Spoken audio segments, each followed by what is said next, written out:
el marketing a veces no está hecho para el cliente, sino está hecho para la idea. Ok. O está hecho para el producto. Y ahí es donde yo vivo el dilema todos los días. Todos los días vivo ese dilema y es cómo haces para que el cliente realmente sea el centro. Porque de hecho la palabra cliente no se utiliza para lo mismo en una compañía que en otras. Ok. Para mí el cliente es todo. El cliente puede ser por medio de un cliente, yo le llego al cliente final, pero al final la oportunidad está. Siempre hay en toda la cadena de valor del marketing, hay un cliente interno, un cliente externo, y ese es lo más importante. Ok. Ricardo Leiva, creativo constructor de relaciones, es un apasionado por las marcas y el servicio al cliente. Estudió marketing en el Politécnico Gran Colombiano en Bogotá y trabajó durante más de 20 años para compañías como Levapan, Unilever, L'Oréal y Johnson & Johnson. Ricardo Leiva ha logrado transformar la industria del mercadeo tradicional a través de su compañía Sístole, situándose en el top de empresas de publicidad del país. Sístole ha abierto un nuevo camino en el diseño y ejecución de experiencias inspiradoras y disruptivas para líderes globales como Barack Obama y Richard Branson, entre otros. Ricardo Leiva ha sido catalogado como uno de los emprendedores más innovadores de Colombia, lo que le ha permitido ser parte de la red Endeavor y uno de los inversionistas en Shark Tank Colombia. Yo puedo ser tu banco hace 15 años, pero puede ser la primera vez que tú tengas esta tarjeta de crédito conmigo. En ese momento que soy cliente fidelizado o soy cliente en momento de atracción. Soy cliente en momento de atracción para la tarjeta. Para la cuenta de ahorros, soy fiel. ¿Ok? Entonces, el marketing cambió radicalmente por eso y creo que el marketing experiencial es como la manera de entender el marketing en la relación con mi cliente en el momento en el que estoy en la relación con él. Hola, les habla Mauricio Duarte. Este canal es un lugar para encontrar la inspiración de los presidentes y los CEOs en temas de clientecentricidad. Para nosotros es aún más importante que tú te hagas presente a través de los comentarios. Déjanos saber qué piensas, qué ideas podíamos traer, qué cosas quieres que preguntemos. Muchas gracias y por favor mantente presente, suscribiéndote y tocando la campana. Ricardo, qué rico verte. Me encanta estar acá. Gracias, yo creo que gracias por esta es una invitación. gran oportunidad de compartir y aprender muchísimo de quienes están en el lado del hacer. Siempre las visiones académicas son trascendentales, pero la visual de quien está al otro lado de la mesa trabajando día y noche en sus negocios es muy valiosa. Sobre el particular en el tema de la experiencia, Ricardo, yo creo que pues, eres una persona que tiene, digamos, muchas facetas, una más interesante que la otra. La primera viene de esta... y algunas menos interesantes que otras. La primera es el experto de marketing. Eres una persona experto visible en el mundo del marketing en la región. Y me interesaría conocer tu visual del cliente en el marketing moderno. Ese es como capítulo número 1. Capítulo número 2 tiene que ver con tu rol mediático en Shark Tank, en el cual yo creo que recoger esa visión de los inversionistas cuando se habla del cliente. ¿Qué observan? ¿Qué en esas narrativas si está o no presente y por qué trasciende para un inversionista el elemento o el universo del cliente? Y por último, esa experiencia personal tuya de haber compartido con grandes líderes, con grandes visionarios políticos, empresarios, y en esa narrativa, ¿dónde estaba el cliente? ¿Dónde encontraste esos puntos de contacto de ellos? Entonces, sin más preámbulos, hablemos de lo primero. Cuéntame un poquito del cliente en esa experticia tuya del marketing. ¿Dónde se encuentra el cliente hoy en el estado del arte del marketing moderno? Bueno, yo vivo desde la perspectiva del proyecto mío profesional y de vida y de inversión y de empresa. Lo vivo como desde dos ámbitos que pareciera ser que son radicalmente diferentes primero y después te das cuenta que realmente son diferentes. Uno es desde mi mundo del hacer de tener una compañía o compañías que tienen que ver con el marketing, con el mundo de la publicidad, Y en ese mundo estamos enfrentados siempre a las grandes corporaciones. Nuestros clientes son las grandes corporaciones en todos los ámbitos. En consumo masivo, los grandes bancos, seguros, compañías que venden productos de deportes, de todos los ámbitos, generalmente nacionales, multinacionales, y todo eso, el mundo del cliente en las compañías multinacionales y nacionales, pues es el centro en toda la teoría. Lo que pasa es que en muchas compañías el PowerPoint le gana, los estudios sobrepasan la capacidad de la gente que está en muchas de las compañías para entender el cliente como tal. Entonces el cliente es como una disciplina teórica en muchos ámbitos y a veces no se sabe definir bien el cliente, porque el marketing a veces es muy el marketing del escritorio.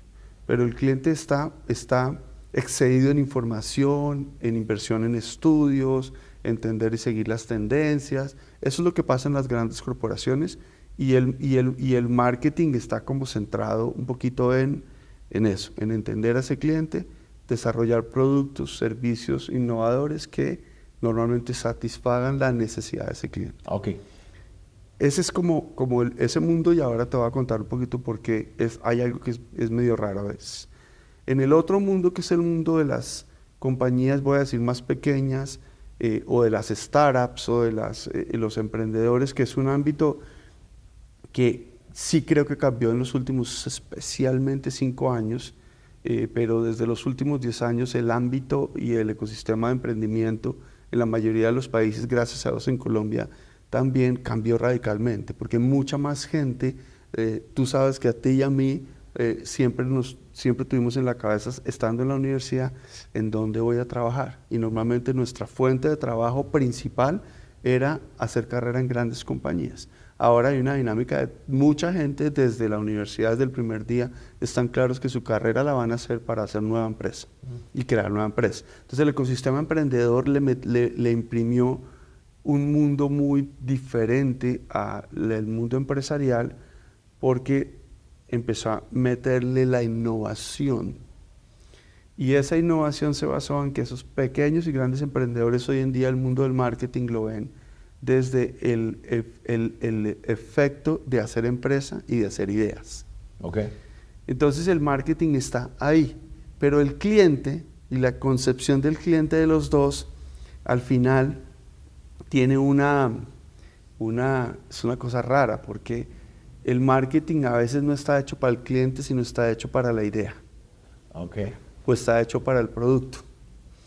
Y ahí es donde yo vivo el dilema todos los días. Todos los días vivo ese dilema, y es cómo haces para que el cliente realmente sea el centro. Porque de hecho la palabra cliente no se utiliza para lo mismo en una compañía que en otras. Okay. Para mí el cliente es todo. El cliente puede ser, por medio de un cliente yo le llego al cliente final, pero al final la oportunidad está. Siempre hay en toda la cadena de valor del marketing, hay un cliente interno, un cliente externo, y ese es lo más importante. Ok, qué interesante. Te interrumpo ahí un segundo, Ricardo. Uno de esos conceptos que, como tú dices, están ahí, se volvieron como de uso casero en las corporaciones, es el marketing de las experiencias. Y finalmente es cómo hacemos sentir a nuestro cliente. Tú, en esa posición exclusiva de actor, de consultor, ¿qué entiendes? ¿Qué recomiendas en ese tema de marketing de experiencias? El marketing experiencial en realidad nace de una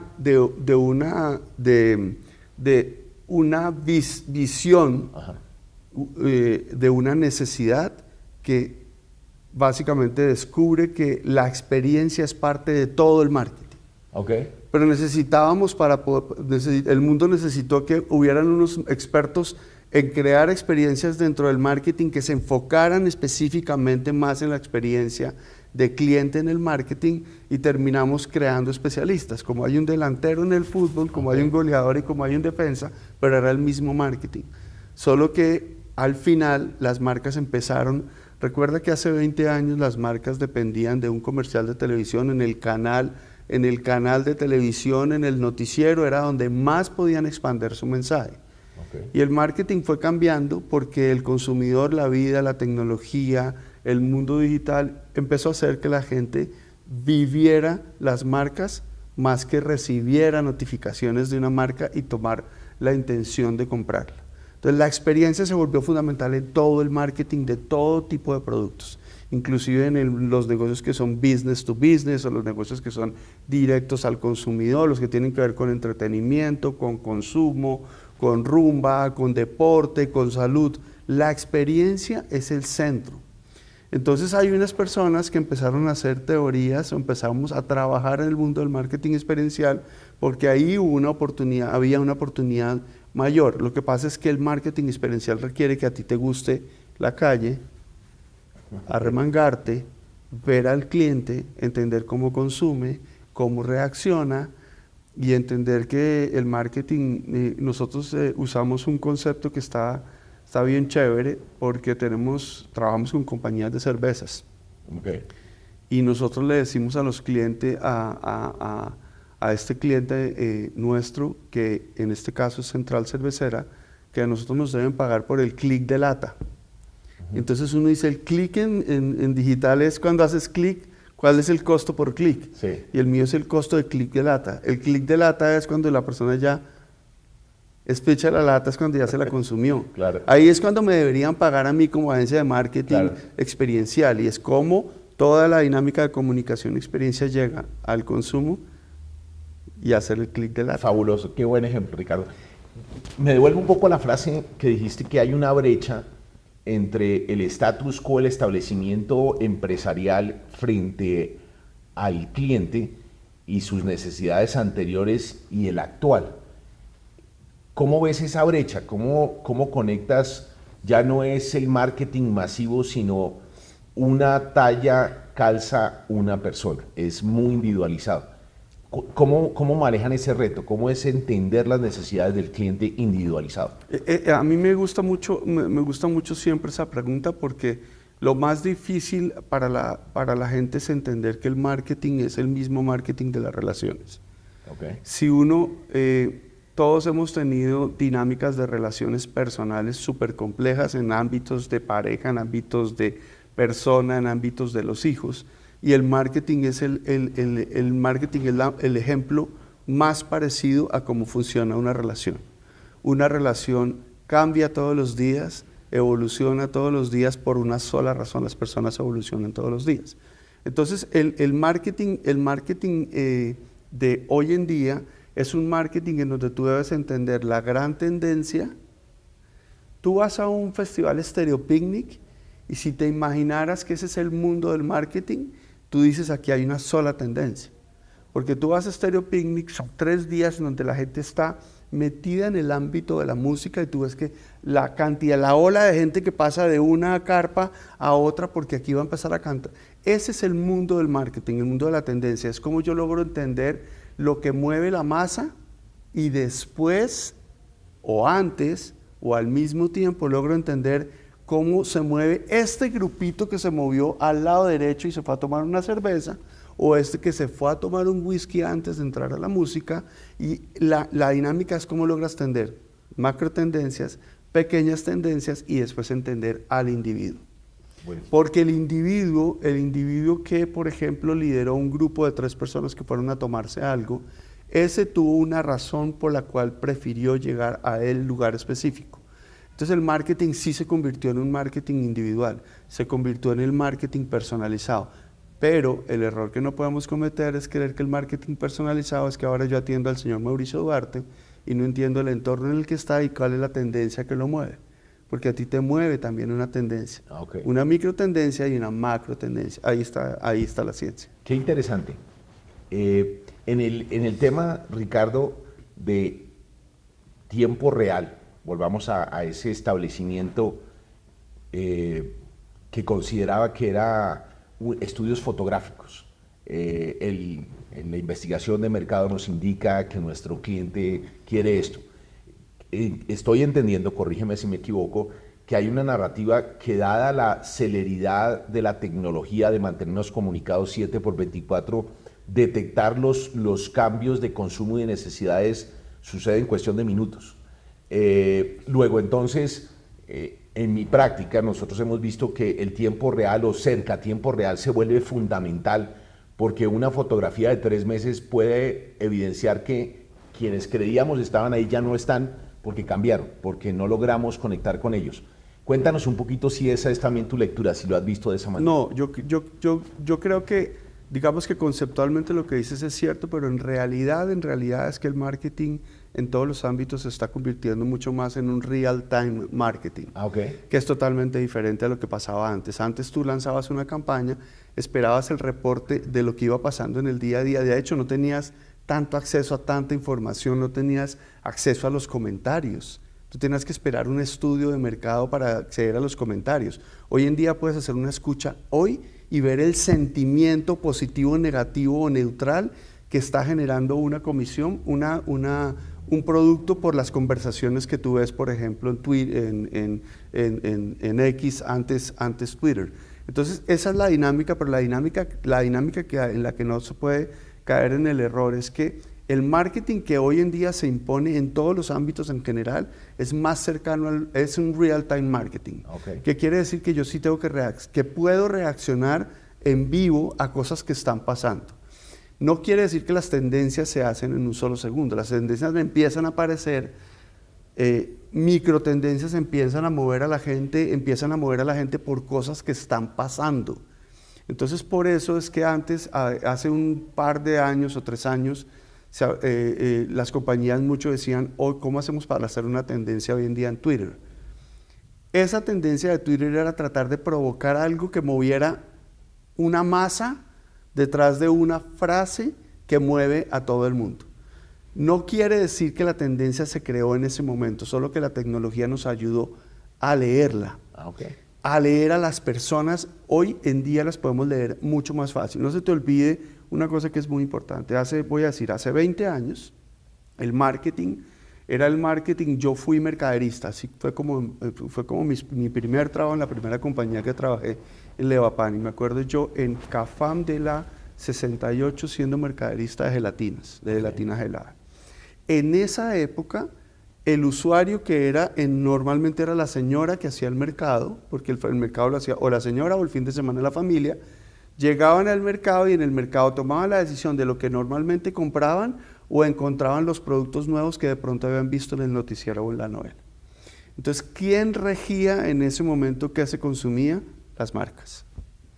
Lo que pasó después, hace algunos años, es que la gente empezó a interactuar con las marcas. Y en la interacción con las marcas, eso que llaman el prosumidor, el prosumer y este rollo, que es el consumidor, productor y todo ese rollo, él empezó a interactuar con las marcas y las marcas empezaron a hacer cosas que la gente empezaba a pedir. Entonces ahí cambió un poquito la relación, ya se volvió como de doble vía. ¿Qué es lo que va a terminar pasando ahora? Y es que el consumidor va a levantar casi que un cartel y va a decir, lo que yo quiero es que me produzcan un carro verde, que tenga esto. El consumidor es el que está empezando a decidir qué es lo que le tienen que traer. O sea, él lo pide, yo lo escucho y traigo y atiendo esa tendencia. Y eso cambia el ámbito completo, el ámbito del mundo del servicio al cliente lo cambia radicalmente, porque el servicio al cliente está basado en cómo oigo todo lo que está pasando para estar manteniéndome innovando en mi servicio y en mi producto, en las cosas más mínimas, Mauricio. Antes eran un producto completo. O sea, hasta que yo no creaba la gelatina de sabor de chicle y no se lanzaba, esa tendencia no se resolvía. Ahorita se resuelve todos los días, por ejemplo, con cómo atiendo a un cliente, cómo le atiendo un PQR, cómo le contesto, cómo lo mantengo conmigo durante los 5 minutos para que él no se salga del teléfono y decida no comprar lo que estaba tratando de comprar. Entonces la dinámica hoy en día es de relación real, en tiempo real.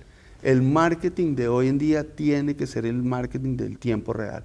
La agencia de publicidad no puede estar esperando el comité del próximo mes de creatividad con su cliente Bancolombia para ver y reaccionar con algo que posiblemente puede reaccionar hoy mismo. Qué interesante, Ricardo. Yo me conecta demasiado la narrativa y veo una cantidad de información muy útil en este hacer de la clientecentricidad. Vamos por un instante, avancemos al mundo mediático en el cual tuviste un rol protagónico en Shark Tank, y me interesa esa lectura de tú y tus colegas cuando alguien, un emprendedor, no reconozcamos que, como lo explicabas al principio, hay una megatendencia en yo quiero controlar mi destino, quiero crear mi propia empresa, quiero emprender. Estas personas que se acercan en materia del cliente, ¿cuál es la principal brecha? ¿Cuál es la principal ausencia? ¿O cuáles las cosas que típicamente resaltan del cliente, completa o incompleta? Cuéntanos un poquito de esa experiencia. Bueno, la experiencia, primero hay que partir de la experiencia humana, normal en una dinámica como estar en un estudio, como estar hoy con unas luces acá enfrente hablando. Y cuando tú entras a un estudio por primera vez, cuando tú no eres una persona del mundo del entretenimiento, pero estás en un ambiente de entretenimiento, pero es una dinámica empresarial, ya vemos dos bandos. ¿Habíamos? No sé si se dice bien, perdón. Pero bueno, son dos bandos. Un bando de unos que son supuestamente los inversionistas y los expertos, que como inversionistas es porque básicamente vamos a poner el dinero, como expertos es porque uno sabía más de marketing, otro más de finanzas, otro más de empresa general, otro más de innovación, y normalmente ese es el panel de tiburones. Y enfrente está gente que tiene algún sueño o que tiene un proyecto interesante, bueno, lo suficientemente interesante para poder estar presentando su propuesta a un señor del que necesita algo, normalmente la inversión. Ahí en ese centro hay una radical diferencia entre la perspectiva del marketing y de lo que considera la gente, el cliente. Pero si te puedo decir, si yo cojo los cientos de casos que hemos visto en el estudio de Shark Tank y que se ven después, porque además por estar en Shark Tank te llaman al ámbito 1, al ámbito 2, ayúdenos, necesito que venga a este centro, invierta en eso, entonces empiezas a ver muchos casos. El tema más común es que se habla mucho más de idea que de cliente. Y por eso es que yo nunca he sabido quién es el que dijo esta frase, de quien habla de esto, y siempre se me olvida que es el tema de enamorarse, de la enamorada de la idea, porque los emprendedores se enamoran muchísimo más de la idea que del problema o de la oportunidad que hay. Y la oportunidad que hay, ¿cuál es el nombre del cliente? Entonces, al no estudiar el cliente y no tener el cliente en el centro, pues te enamoras mucho más de la idea, de la app, de la tecnología. Por eso es que el 90% casi de los emprendedores, de las ideas que empiezan, terminan no funcionando, terminan quebradas. ¿Por qué terminan quebradas? Pues porque empiezas a invertir los primeros $80,000 en una app, pero es que una app no es una oportunidad. Una app es una tecnología, una herramienta, entonces ya se te acabó el dinero creyendo que una app es una idea y los teléfonos están llenos de apps. Las ideas tienen que estar centradas en una oportunidad, y la oportunidad o el problema están en un cliente específico al que le puedes llevar un producto o servicio mejor, que soluciona mejor tu vida que el que estás usando actualmente. Porque, como lo he dicho muchísimas veces, lo he dicho miles de veces, cualquier idea que tú tengas, si tú la googleas, en algún lugar del mundo alguien la está haciendo de una manera diferente, en Rusia, esto y lo otro. No quiere decir que porque esa idea que tú googleaste, alguien la está haciendo en Jamaica, tú no la puedas hacer aquí. Lo que pasa es que la puedes hacer aquí si la oportunidad está ahí. Okay. Porque, mira, fíjate una cosa, hace muchísimos años hacer empresa era posiblemente mucho más complejo. Habían más barreras. Pareciera ser que había más barreras. Hoy arrancar una empresa no hay barreras. Las barreras se encuentran en el momento en el que ya se te acaba el dinero. Okay. ¿Okay? Entonces creo que el mundo del cliente se volvió un problema como si fuera una enfermedad, y la enfermedad es porque la idea le ganó al cliente. Qué interesante. Muy bien. ¿Tú crees que una idea es tener un negocio y una idea no es tener un negocio? Que habla específicamente de la clientecentricidad Claro, porque el cliente es la oportunidad, el cliente es el cliente el problema o la oportunidad. Claro. El centro debería ser eso. De acuerdo.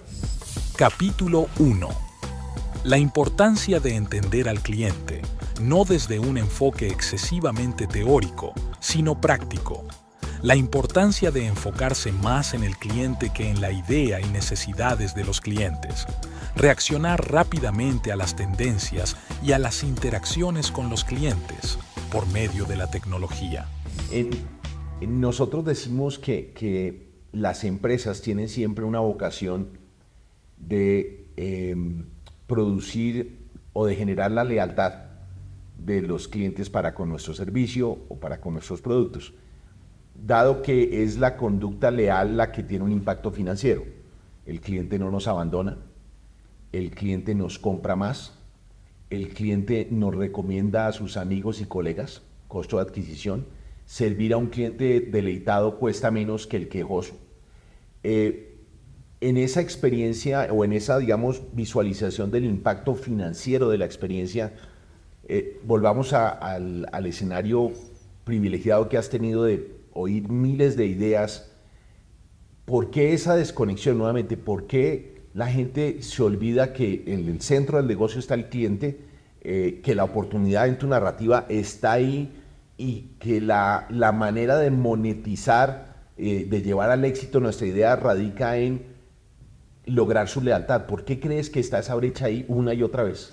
Porque es muy interesante la pregunta porque son dos ámbitos. Okay. No quiere decir que porque la idea no sea el centro, no quiere decir que haya negocios que no se basaron en una idea. O sea, no podemos decir ni que Rappi o Uber Eats o Airbnb o WeWork inclusive nacieron de un estudio de un señor que fue y estudió y se dio cuenta que faltaban lugares de oficinas. O sea, el concepto de entender el problema primero y enamorarse del problema es, en muchos ámbitos, estos personajes sintieron algo que les estaba pasando personalmente. Cuando tú conoces la cadena Celina de estos israelitas, que es un tema de hoteles para backpackers en cierta forma.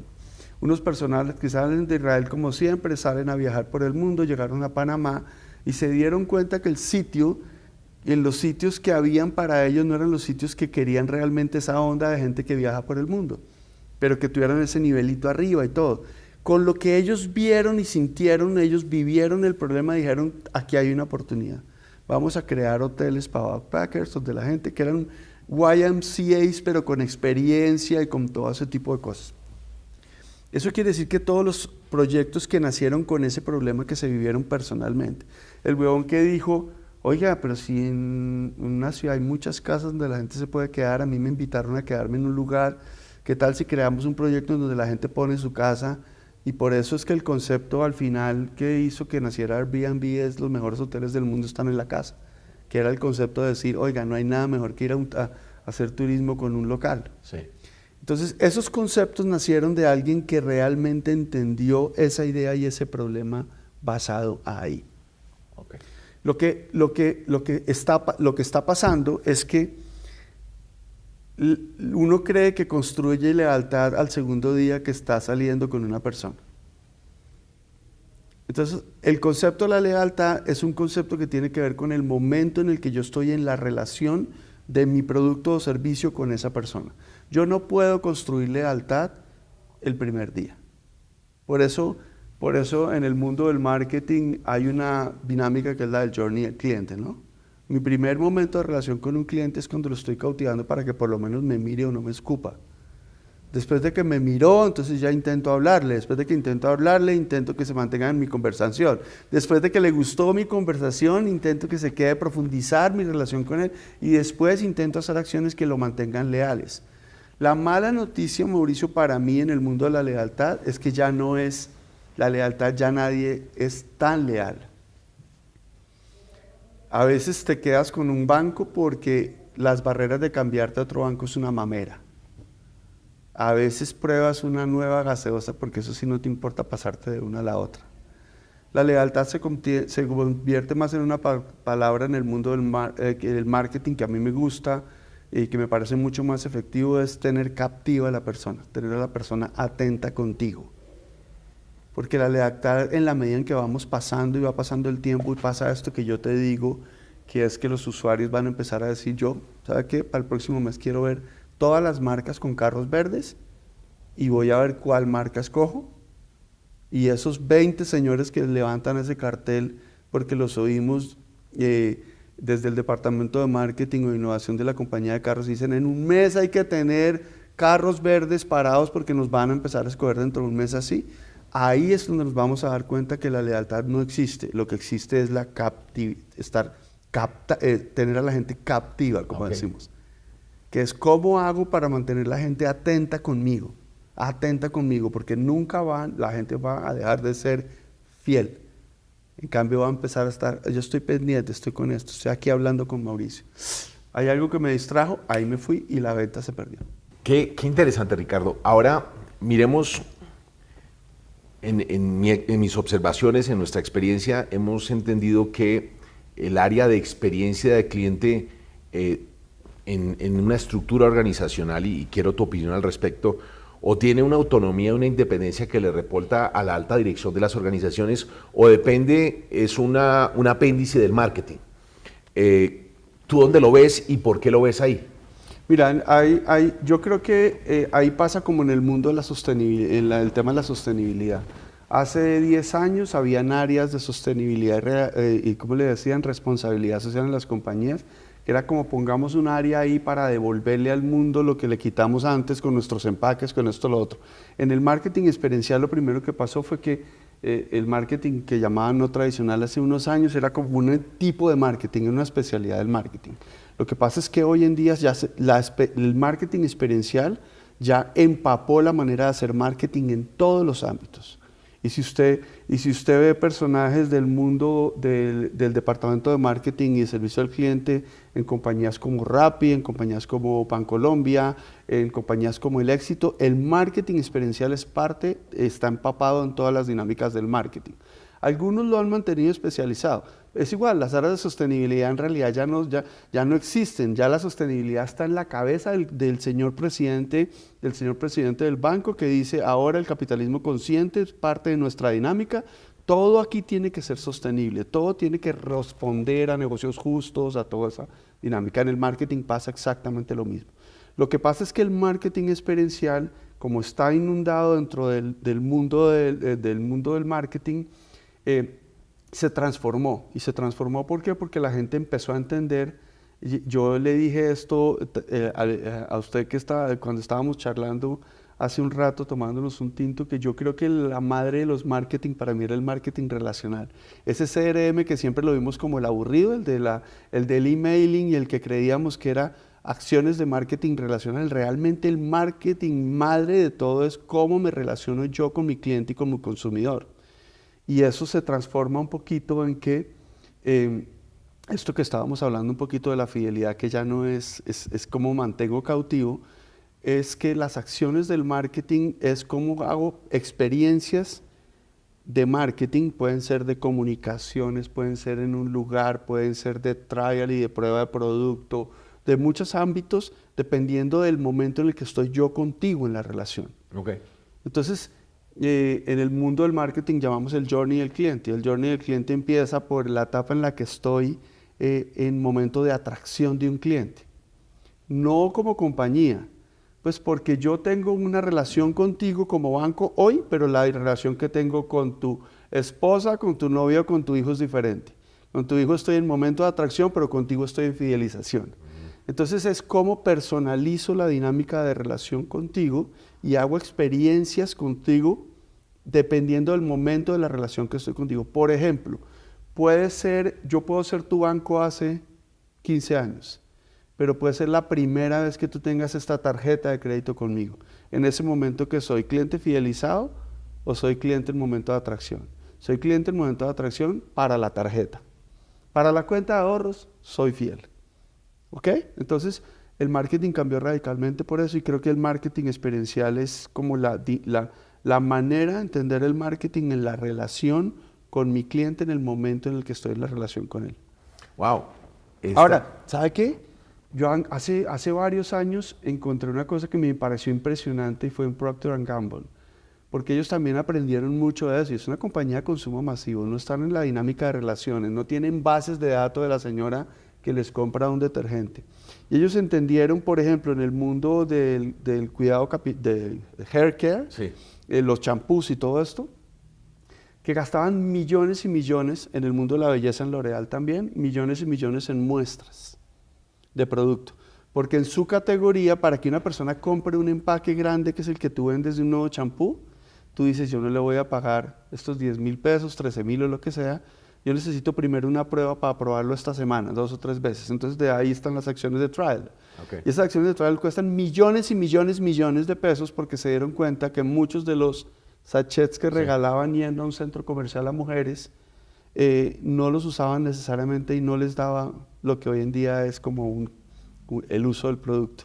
Y es porque se dieron cuenta que le entregaban en un porcentaje muy alto a las personas esa muestra, se la entregaban a Mauricio, un champú para hombre, caída capilar o caspa, pero se la encontraban entrando al cine. Y entrando al cine la probabilidad de que usted lo botara o que usted lo pusiera en el bolsillo y no lo... Entonces empezaron a encontrar los momentos en los que usted debería recibir la muestra para que fuera más probable para que sí fuera a la casa y lo probara. Wow. Imagínense la complejidad de esto.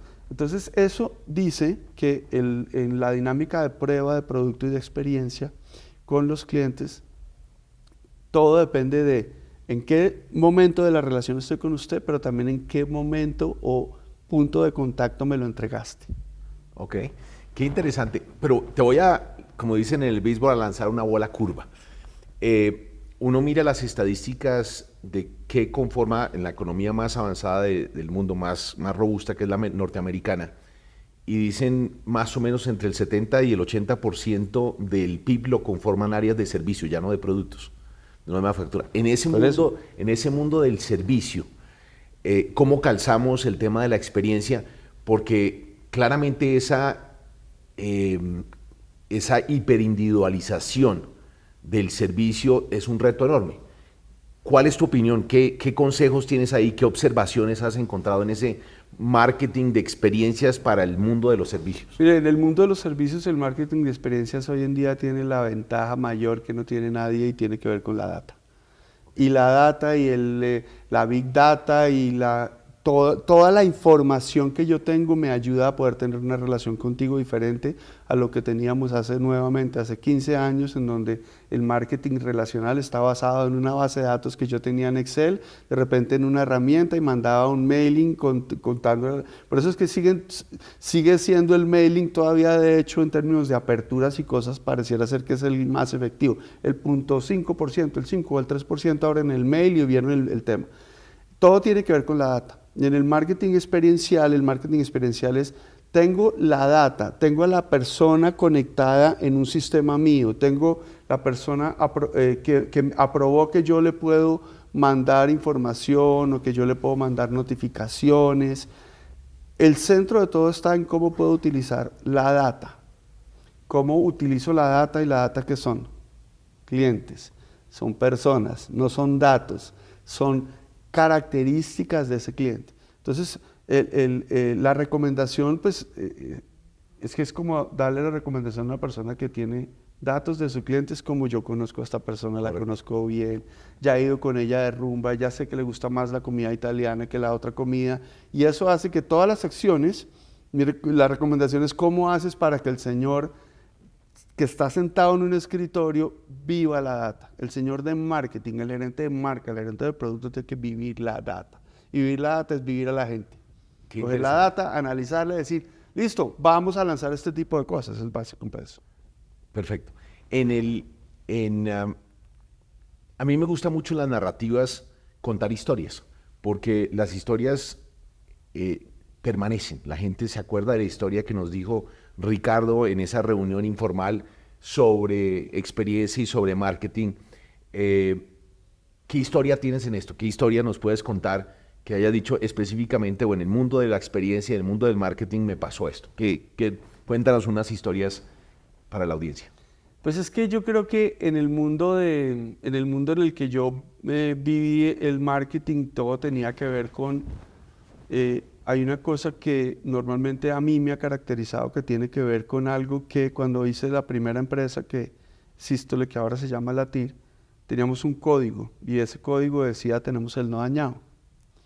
Y ese código del no dañado, ese era el primero, ¿no? Tenemos el no dañado. Entonces, usted sabe que muchas compañías invierten miles de dólares en hacer que mentores o psicólogos le enseñen a la gente a decir que no. Y yo todo el tiempo lo que decía era, aquí aprendemos a decir que sí. Y eso fue parte de la esencia de lograr lo que normalmente logré en ese mundo y en convertir la empresa en lo que la convertimos y todo. Y era porque un día, tengo dos experiencias que son muy bonitas. Una, y es que un día una persona, mi mamá estaba en la compañía, fue a la compañía a algo, yo estaba en mi oficina, era como una puerta de vidrio y estaba afuera una, como que mi asistente y mi mamá estaba ahí parado y alguien se acercó, ay, mira la mamá de Ricardo, ¿cómo así que la mamá de Ricardo? Y alguien le dijo, usted es la mamá del no dañado. Y entonces mi mamá le contestó, Ricardo, pues si Ricardo no tiene ese botón, no tiene el botón del no. Entonces yo me quedé muy emocionado pensando en ese concepto. Y fui, y esta niña se llamaba Clara. Entonces fui a hablarle a ella y le dije, mira, es que Ricardo, es que usted no hace sino meternos en problemas. Y le voy a contar una cosa que usted no se acuerda. Hace varios años, cuando nosotros vendíamos marketing, cuando yo empecé en esto, después de salir de director general de L'Oréal y estaba ya en la empresa, un día me llamaron del Éxito. En esa época de Éxito tenía de competencia Carrefour acá en Colombia. Y Carrefour, en el último estudio de relevancia de marca, les empezó a ganar en Bogotá. Ahí sí la gente del Éxito dijo, en Medellín estos tipos no van a hacer nunca nada, pero en Bogotá, donde estos tipos ya nos están ganando en relevancia, o sea, la gente tenía a la marca Carrefour más cerca, la sentía más cercana que la marca de Éxito, y el Éxito era la cadena líder de ese tema acá. Entonces los tipos dijeron, Ricardo, necesitamos hacer una acción que, mejor dicho, sorprenda a la gente, pero totalmente. En Bogotá, porque necesitamos cambiar esta percepción, empezar a hacer algo que la gente nunca se espere. Cuento largo, corto, llegamos, me acuerdo que era como un 20 de diciembre, a presentarles lo que íbamos a hacer en enero. Vamos a hacer unas playas en Bogotá. Esta vaina solo se ha hecho una vez en París, que hicieron unas playas allá, que de hecho después hicimos playas para el gobierno colombiano, y los tipos se quedaron así como que... Y en esa época yo aprendí después, Mauricio, que uno no hablaba de echar carreta, pero en realidad en el mundo del marketing y la publicidad antes hablábamos de hablar, vivíamos de hablar mierda, y después ver cómo resolvíamos. Entonces Clara me dijo, recuérdese esto, recuérdese claramente de lo que usted hizo ese día. Entonces ese día usted fue y les dijo a estos, vamos a hacer unas playas. Hicimos una presentación espectacular. Todos se quedaron babeados. Y me acuerdo que le preguntaron a usted, y eso es no dañado, ¿no? Le dijeron a usted, bueno, ¿y la arena? ¿Y cuál arena? Pues es una arenera, usted sabe, pues la arena de playa no levanta polvo, de hecho. Entonces, o sea, de todas las concepciones. Y yo me quedé callado, usted se quedó callado y dijo, se quedó mirando para arriba y dijo, no, es que ya encontramos, ya encontramos, hicimos un acuerdo con el alcalde de Santa Marta, vamos a llenar unas volquetas, vamos a traer la arena acá y después la vamos a devolver, y usted bajó así la pelota. Ese problema yo se lo agradezco muchísimo, porque el primer momento que estábamos en la reunión dije, este hijo de puta, este señor está diciendo algo que soy yo la que lo va a tener que resolver, me metiste en un problema, te odié en ese momento, como marketinera y como publicista estaba muy feliz que nos estábamos ganando a hacer unas playas, pero yo no sabía cómo las íbamos a hacer, y hoy en día te agradezco porque después de que hicimos las playas, logramos que 1 millón y pico de personas estuvieran en una playa en Bogotá y lo lográramos resolver, se dio gracias al no dañado. Me encanta ese concepto porque recoge uno que yo uso mucho que se requieren dos para decir no. Porque decir no hoy en las empresas es fácil. Siempre existe un proceso, siempre existe unas hipótesis de cómo se hacen las cosas, que a mí me queda fácil decir no. Y parte de la innovación y poder conectar con el cliente requiere necesariamente el retarnos en el cómo sí. Claro, claro. En el cómo sí. ¿Y sabes qué pasa con esta? Lo que encontré yo con esto y por qué me parece especial o siempre me ha ayudado mucho esta historia es porque cuando tú tienes esa filosofía del no dañado, está bueno porque te atreves a hacer cosas y a proponer cosas que realmente puedan innovar en ese momento. O sea, imagínate tener a la gente, claro, tuvimos mucha suerte. Fue un día de febrero, el día de más calor en los últimos 10 años en Bogotá, el día más divino, se hicieron 5 playas enfrente a los Éxitos y en las ciclovías, pero haber hecho eso hizo que digamos que la mala noticia es que eso te mete en problemas. Y el problema fue que yo tuve que salir de ahí y todo el equipo ponerse a encontrar dónde íbamos a traer esa arena, porque evidentemente de Santa Marta no nos la iban a dejar traer. Y la gente encontró que en una cantera en Boyacá, en la quinta veta de la cantera, se producía una arena que era una arena parecida a la arena de las playas, que no iba a generar ni polvo ni nada, sino que se podían acostar, se podían echar este rollo. Entonces eso lo que hace es que la gente encuentra que todo pueda ser posible. Buenísimo, porque al final, en ese mundo de experiencias, es cómo salimos de nuestra zona de confort, en el propósito de deleitar a nuestro cliente. ¿Cómo hacemos para generar la memorabilidad?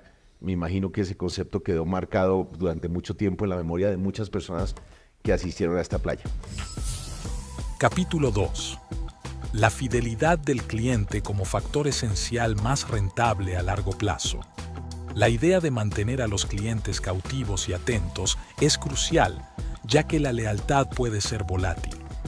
La experiencia del cliente en diferentes etapas del journey del cliente debe ser personalizada y basada en datos. Has tenido el privilegio enorme de estar con personalidades como Barack Obama, como Richard Branson, como Tom Brady, y ellos tienen algunas improntas comunes del cliente, de esa clientecentricidad, o en sus carreras políticas, o en sus carreras empresariales, o en sus carreras deportivas. Cuéntanos un poquito cómo has conectado esos puntos y cuál es el mensaje para las personas que nos están oyendo de quien tuvo el privilegio de estar ahí con ellos. Wow.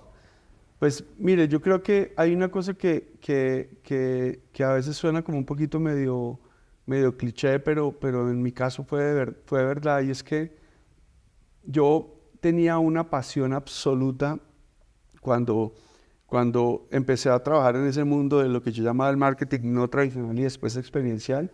Yo estaba enamorado profundamente del Circo del Sol. No solo por lo que yo veía en el Circo del Sol, sino porque veía en el Circo del Sol expresado todo de arriba a abajo lo que yo amaba del tipo de marketing que me gustaba. Y yo llegaba a reuniones en mi oficina y siempre ponía el Circo del Sol, la teoría del Circo del Sol, y ya dijeron, va a empezar Ricardo a hablar del Circo del Sol. ¿Y por qué yo veía lo del Circo del Sol impresionante? Porque los quise tanto que hice programas dentro del Circo del Sol, en backstage, para entender la dinámica de trabajo que ellos hacían. Y era cómo puedes llegar a hacer espectáculos tan impresionantes y que todo funcionara muy bien. Entonces un día me invitaron, la primera conferencia que yo di fue por una casualidad, me invitaron en Endeavor, nos llamaron del Espectador, el Foro de Innovación del Espectador, me necesitan que haya una conferencia de algún Endeavor, nos encantaría que usted la hiciera. Y yo llegué allá, la hice, me acuerdo la noche anterior volviéndola a revisar porque yo no me concentro mucho para una conferencia ni nada, y me encuentro con que el speaker que estaba después de mí era el presidente y uno de los fundadores del Circo del Sol. Yo me quedé loco porque yo decía, era como si te encuentras hace 15 años a Madonna en el stage y tú no sabías que ella iba a estar ahí. Cuando lo oigo a él, volteo y miro a toda la audiencia, y la audiencia no había ni un presidente de compañía. Se apunté en una servilleta una cosa que yo llamé el Mahoma, que era, ¿sabe qué? Tengo una idea. La idea es, voy a hacer que presidentes de Colombia y de la región, en vez de ir solamente al evento de la Andy, que es a lo único que normalmente iban en esa época, vayan y vivan la experiencia de señores como este en su propia casa. ¿Por qué? Porque yo miraba para el lado y la gente se para, la llamada, oye la conferencia, y la conferencia se acabó. Después de la conferencia nada pasa. Cuento largo, corto, al año y medio logré convencer al presidente del Circo del Sol a través de la gente que lo había traído, que nos recibiera ya. Nos fuimos con 80 empresarios invitados por Bancolombia a vivir el Circo del Sol en su propia casa. En su propia casa, captivados completamente con eso, viviendo la experiencia completa, viviendo el backstage, viviendo la historia del dueño del circo. Y ahí hice una lista de personajes que yo quería hacer que esos personajes vivieran. Y bueno, en eso estaba Barack Obama, estaba Richard Branson, estaba Elon Musk, que estuvimos a punto, estaba... ¿Estaban ahí? No, en la lista que yo hice. Sí. Y me di a la tarea de encontrar a esos personajes. Wow. Y de una manera u otra era diferente. Logramos que Richard Branson, después de tiempo, lo logramos encontrar en Monte Carlo, le logramos contar el cuento. Queremos que tu historia, de tu biografía que se llamaba Finding My Virginity, nos dejes que traigamos gente de América Latina, de Colombia, de América Latina, a vivirla, pero en persona. Ahí tuvimos la suerte que es su propia casa, su propio hotel. Barack Obama no se podía. Barack Obama teníamos que contratarlo para un evento, lo contratamos para EXMA con Fernando Ansure y lo vimos de esa manera. Y después empezó la lista. Entonces era importante que supieras que la lista viene de un sueño puesto en una servilleta, pero también de la capacidad de buscar que eso pasara. Ahí cambia todo. ¿Por qué? Porque yo puedo estudiar a Elon Musk en los libros o en los artículos, pero nunca va a ser lo mismo que cuando lo logras tener enfrente, cuando sabes lo que él es y logras extractar lo que pasa con él. Entonces todo finalmente a mí terminó concluyendo en esas historias de esos personajes vistos desde su propio marketing, porque al final nadie sabe que tiene un marketing, pero tú tienes un marketing y yo tengo uno. Algunos es fabricado y algunos es natural. Estos personajes que han transformado en sus ámbitos mucho el mundo, como Richard, al final el secreto que él tiene detrás es único y parte de lo que realmente es más natural y más importante para él. Entonces yo viví esa experiencia con estos 4 o 5 personajes y yo lo pudiera resumir en cada uno en una posible frase. El caso de Richard Branson, que es con quien más cercano, más veces he podido interactuar, tiene que ver cuando él hizo su segunda gran empresa, que fue la aerolínea, nació de lo que él estaba viviendo con British Airways en el servicio. La aerolínea más grande del mundo y el servicio para él era una mierda.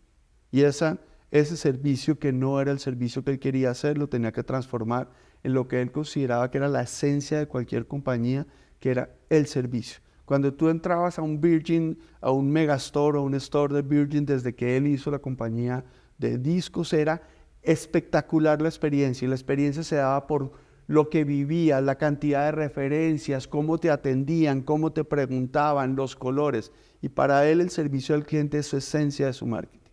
Y el servicio al cliente de él no es una teoría. El servicio al cliente de él es porque él es una persona que mira a los ojos, rápido, te atiende, perdón, Richard no está concentrado, Richard es desconcentrado. Pero es una persona que para él la experiencia del cliente es lo más importante desde siempre. Él no creó una teoría, él no fue a una universidad. Tanto que, mire, una de sus primeras azafatas era una peluquera, que era una peluquera famosa del Bronx, afroamericana, creo que era como hasta de pelo azul. Y él dijo, yo quiero gente que no sean azafatas, sino gente que ama servir y que sirve como nadie. Y las azafatas de Virgin o Virgin Atlantic en el principio, pero que era realmente diferente el servicio en todo sentido, fue ahí. En el caso de... Perdón, dime. No, me encanta porque conecta con una frase que nosotros acuñamos y que hemos oído en muchos foros, que es: contrata al corazón porque la tarea se aprende. Exactamente. Correcto, buenísimo. Porque el corazón no, tú pues, a menos que tengas un trasplante de corazón, que normalmente puede ser hasta el marrano, entonces de pronto nos equivocamos ahí. Pero el trasplante del corazón es muy difícil, o sea, el corazón es la esencia de todo. Barack Obama, por ejemplo, es una cosa muy especial porque él tiene algo que cuando O sea, tú haces un contrato con su gente, llegas, haces todo esto para que él venga a Colombia y cuando llegas a saludarlo y a tener la reunión, un poquito de trabajo con él previo al evento, el tipo te mira a los ojos, hola Ricardo, ¿cómo estás? ¿Qué tal? ¿Cómo va todo, pan? ¿Qué quieres que pase aquí? Y es una persona que está centrada en eso, pero el secreto, por ejemplo, de Barack Obama, yo lo veía como un transformador, pero solamente cuando estuve con él entendí que su historia era la de influencia positiva. Cambiar el mundo a través de influenciar a la gente con cosas positivas. Eso quiere decir que no soy perfecto, porque nadie es perfecto. Él la pudo haber embarrado 10.000 veces, pero nunca utilizó la influencia negativa para lograr convencer a sus votantes y a su gente de la transformación que él quería hacer. Ese es como el secreto de ese personaje. Bueno, Tony Robbins es como la capacidad de las personas, ¿no? Okay. Como la capacidad interna de las personas. Ese tipo te coge, te abraza así y el huevón es como, así como grande, pues como tú, pero mucho más grande, coge, pero de verdad el tipo está con la persona que está al lado y el tipo dice, todo está adentro, desde la uña hasta el pelo está adentro de ti. El poder transformador de la vida está en ti. Por eso él cambió su esencia de su marketing no es lo que hacemos muchos tratando de convencer a la gente o de enseñarle algo, es la esencia de la persona. Entonces, como esos son los secretos como de vivir de esos personajes, bueno, los del Circo del Sol. Los del Circo del Sol es como, yo después de mucho rato que estuve en un programa en Las Vegas con el Circo del Sol, hice una pregunta al director de la operación de Las Vegas.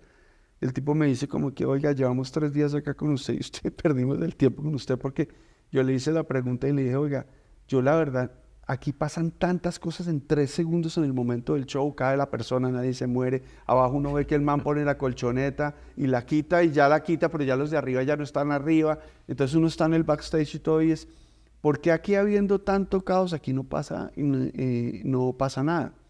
Entonces el tipo me contestó, me dijo, pues Ricardo, pareciera ser que no te hemos explicado bien el tema. Pero la esencia del Circo del Sol es hacer que todo el mundo sepa lo que tiene que hacer. Allá cada persona sabe lo que tiene que hacer.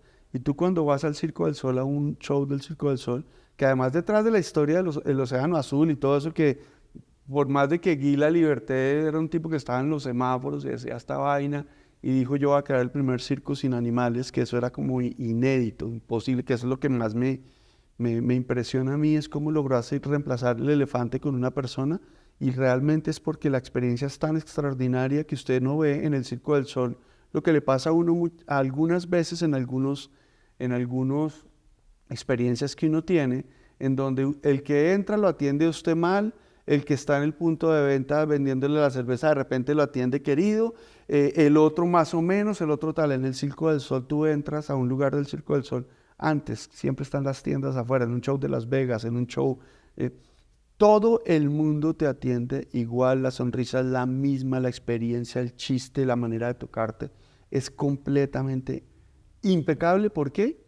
Porque para ellos de principio a fin todo el mundo sabe lo que tiene que hacer. Ay, eso me encanta, Ricardo, porque hay una fórmula que nosotros promulgamos que es la experiencia memorable, es el resultado de la cultura de la organización multiplicada por el diseño del sistema. Y esto, esa narrativa tuya de ese caos organizado que genera la experiencia memorable, el que dices, todo el mundo sabe qué tiene que hacer porque conoce el out, el resultado de generar esa experiencia fabulosa, pero no es de los actos heroicos de que el que quitó la colchoneta y a Dios gracias no se mató, sino eso estaba perfectamente sincronizado, había una coreografía entrenada para que eso sucediera, que es la experiencia memorable. La gente cree que la experiencia memorable radica en el acto heroico de la persona. No, el proceso por diseño tiene que generarlo. Claro, me encanta. La experiencia memorable es desde que te promueven que compres el ticket del Circo del Sol. Siempre, desde principio a fin, la experiencia tiene que ser la misma, consistente, coherente. Correcto. Por eso es que yo a veces, por ejemplo, hicimos la Cumbre de las Américas hace algunos años, era una cosa con Obama, esto estaba Slim, todos los empresarios de América Latina, Mark Zuckerberg, todo, y yo estaba haciendo ese evento, ¿no? Y uno entiende que la experiencia memorable parte de todo. Si tú no atiendes bien al presidente Obama, o en ese momento a Peña Nieto, el presidente, y lo llevas en el sitio correcto, la experiencia que él le va a dar al público posiblemente va a cambiar un poco. Y pasan tantas cosas que lo que haces lo más importante. Yo llegaba a la ciudad y lo primero que hice fue, habíamos decidido que los pelados de la logística, que llaman la logística, que es lo que menos piensas que es importante, esos pelados decidimos que fueran estudiantes universitarios.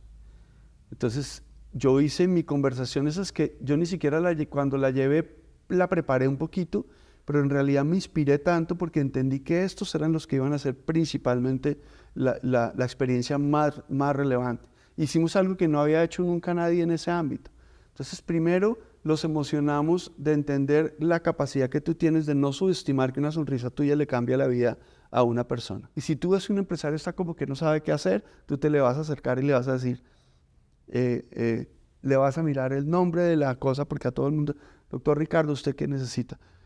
No, un baño. Ah, mire, el baño allá está en la esquina a la derecha. Apenas salga del baño no se vaya a perder, porque calculo que su miada más o menos va a ser de 5 minutos, sin decirlo así, perdón que yo soy a veces un poquito vulgar. Cuando vuelva dentro de 5 minutos, ahí en ese momento ya va a estar la charla de Mark Zuckerberg, no se la vaya a perder. Cambió radicalmente la experiencia. Tú lo vives hoy en día en el Stereo Picnic. Yo el otro día fui al Stereo Picnic de principio a fin, estás en un campo, en una vaina lloviendo, de principio a fin el señor de 911 te atiende impresionante.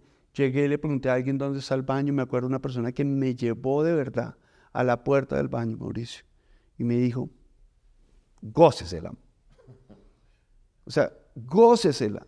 Salí del baño, estaba afuera la persona esperando, ¿cómo le fue? Saliendo del baño. Ahora, ¿a qué concierto quiere ir? ¿A cuál? En este momento está pasando esto. Okay. Eso es experiencia memorable. Y las experiencias memorables se dañan, y eso es lo último que voy a decir, cuando el cliente no es el centro. Cuando usted cree que una cadena tiene un principio y un fin, y una cadena no tiene principio ni fin. No hay un eslabón más importante. Si no tomas en cuenta esto, nosotros tuvimos uno de los problemas legales que pudiéramos podido tener hace muchísimo tiempo con una marca que se llamaba Pepsi, es que un supervisor nuestro en una activación que era nacional en la costa intentó molestar a una niña promotora. Y su papá vino y se quejó. ¿Y sabe qué? Ese supervisor fue uno de los únicos 3 de los 15 supervisores que eran los encargados de todo al que no entrenamos bien. Y eso nos hubiera hecho cerrar la compañía si él se hubiera sobrepasado con esa persona. No hay un eslabón de la cadena, en la cadena de valor de una compañía que sea menos importante que el otro. No es más importante entrenar en medios al presidente de la compañía que entrenar al señor de la puerta de la oficina, que es el que va a recibir a la gente a la reunión de presidentes. Todos son igual de importantes. Increíble, sí. Nosotros haciendo un paralelo hablamos de en la cadena de valor del servicio, todos los eslabones son tremendamente importantes, empezando por la del cliente interno, nuestro colaborador, porque nadie puede entregar lo que no recibe. Y si ese eslabón es muy delgado, como en tu ejemplo, existe la posibilidad que por ahí se fracture todo. Pues Ricardo, me encantó. Yo creo que esta ha sido una conversación muy amable. Queda pendiente muchas más, porque yo creo que aquí hay una cantidad de conocimiento. Y bueno, agradecerte enormemente. Mauricio, gracias. Qué buena conversación. Me acordé de cosas que me han hecho vivir momentos muy felices y bueno, no se les olvide que el cliente es el centro. Capítulo 3. Centrarse en el cliente para crear experiencias memorables y diferenciarse en el mercado. La importancia del liderazgo efectivo y la gestión de equipos hacia un objetivo común. La importancia de una cultura organizacional sólida y valores corporativos claros para mantener la coherencia y la calidad en todas las interacciones con los clientes y entre los empleados. Hola, gracias por haber estado hasta el final de este episodio.